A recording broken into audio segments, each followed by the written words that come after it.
Halo guys, perkenalkan nama aku Tiara Anissa Agatha dari kelas 6C. Di sini aku bakal ngejelasin tentang etnografi dan juga studi kasusnya. Ini aku lakukan untuk memenuhi tugas dari mata kuliah New Media Society. Oke, jadi etnografi itu sebuah metode penelitian yang biasa digunakan untuk sebuah jurnal ataupun sebuah skripsi. Nah, etnografi itu kan berasal dari sebuah kata etnografi. Etnografi itu sebuah metode juga yang biasanya digunakan untuk mengeksplor sebuah kelompok atau komunitas kultural dan makna kultural yang ada di dalam komunitas tersebut. Jadi, etnografi juga demikian, artinya sama dengan etnografi. Meskipun etno mengadaptasi dari dasar kata etno, tetapi di sini netno dan etno memiliki beberapa perbedaan, terutama seperti apa yang dilakukan ketika penelitian. Kalau misalkan etno, dia penelitiannya turun ke lapangan. Kalau misalkan etno, dia lebih ke online. Adapun sebuah definisi dari etnografi sendiri.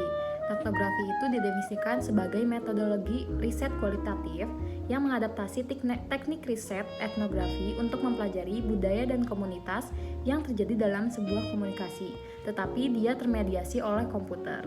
Nah, kalau etnografi itu difokuskan kepada studi tentang media sosial. Metode etnografi ini digunakan untuk memahami bagaimana relasi sosial pada jaringan sosial. Sebuah sumber mengatakan etnografi itu merupakan bentuk khusus dari riset etnografi untuk mengungkapkan kebiasaan unik dari berbagai jenis interaksi sosial yang termediasi oleh komputer. Definisi ini terus berkembang menjadi teknik riset untuk di bidang media sosial. Dalam metode etnografi, data ini dikumpulkan dengan cara berkomunikasi dengan anggota dari suatu budaya atau komunitas. Salah satunya komunikasi dilakukan dengan berpartisipasi menjadi anggota yang terkoneksi dan terlibat dalam interaksi dengan anggota komunitas tersebut. Etnografi merupakan satu-satunya metode yang dirancang khusus untuk mempelajari bagaimana kebudayaan dan komunitas secara online. Dalam etnografi, data yang dikumpulkan kemudian dianalisis dengan menggunakan pendekatan induktif. Pendekatan tersebut untuk memproses dan menyempurnakan serta memberi intisari data mentah sehingga memperoleh esensi data tersebut. Selanjutnya, data tersebut dirumuskan dalam bentuk pernyataan teoritis yang menghasilkan sebuah pemahaman baru tentang suatu fenomena. Selain aku jelasin tentang definisi etnografi, di sini aku juga bakalan kasih contoh sebuah studi kasus yang berjudul Komunitas Adalah Pesan, studi etnografi virtual di situs wisata TripAdvisor. Jadi dalam studi kasus ini, kita lebih menekankan dalam aplikasi TripAdvisor. Jadi TripAdvisor ini sudah tergabung beberapa wisatawan dari beberapa mancanegara dalam komunitas virtual traveler di TripAdvisor. Untuk menjadi member, mereka harus memiliki akun yang didaftarkan melalui email atau akun Facebook. Nah, nanti para member ini tuh dapat berpartisipasi di TripAdvisor dengan memberikan rating dari skala tertinggi, skala 4, skala 3, skala 2, dan skala 1. Nah, para member juga dapat memberikan ulasan dan merespon ulasan orang lain itu untuk bermanfaat bagi dirinya. Penilaian dalam bentuk rating dan ulasan akan memberikan gambaran kepada pembaca mengenai destinasi wisata tersebut.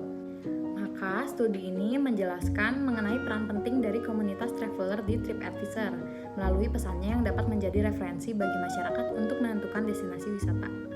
Nah, dalam studi kasus ini mereka menggunakan metode penelitian etnografi. Kenapa mereka menggunakan etnografi? Karena etnografi ini sendiri kan karena dia lebih fokus ke dalam media sosial, terutama dia meneliti dalam sesuatu yang sudah termediasi oleh komputer. Jadi subjek penelitian ini itu komunitas virtual dari traveler di TripAdvisor tadi, sedangkan objek penelitiannya adalah teks berupa penilaian dan ulasan yang terdapat pada destinasi wisata di TripAdvisor.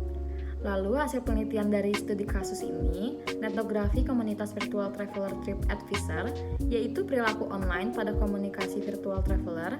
Etnografi tersebut meliputi kebiasaan, yaitu sangat terbuka, sangat personal, informal, bebas, dan tidak mengenal batas teritorial, dan status sosial dalam memposting teks. Selain itu, penilaian dan ulasan umumnya tidak langsung diposting, melainkan menunggu beberapa waktu dan saat terkoneksi dengan internet. Maka dapat disimpulkan bahwa pada era teknologi ini, komunikasi terjadi perubahan pada komunitas virtual. Mereka memiliki peran penting untuk memberikan rekomendasi melalui pesan teks di situs. Masyarakat lebih percaya dengan pengalaman komunitas virtual yang memiliki kredibilitas lebih tinggi daripada pesan yang disampaikan petugas humas lembaga ataupun perusahaan. Maka keseluruhan dari contoh yang aku kasih ini studi kasus mengenai bagaimana komunitas virtual TripAdvisor ini memiliki peran penting bagi masyarakat. Maka dapat dibuktikan dengan metode netnografi ini bahwa komunitas virtual itu memang memiliki peran penting bagi masyarakat. Terutama masyarakat pada saat ini lebih percaya terhadap komunitas virtual, bagaimana mereka memberikan ulasan melalui media sosial. Masyarakat lebih percaya akan hal itu daripada mendengar pesan dari lembaga ataupun perusahaan setempat. Jadi cukup sekian aja yang bisa aku sampaikan tentang netnografi dan studi kasusnya. Semoga yang tadi itu bermanfaat buat kalian semua yang nonton. Bye-bye.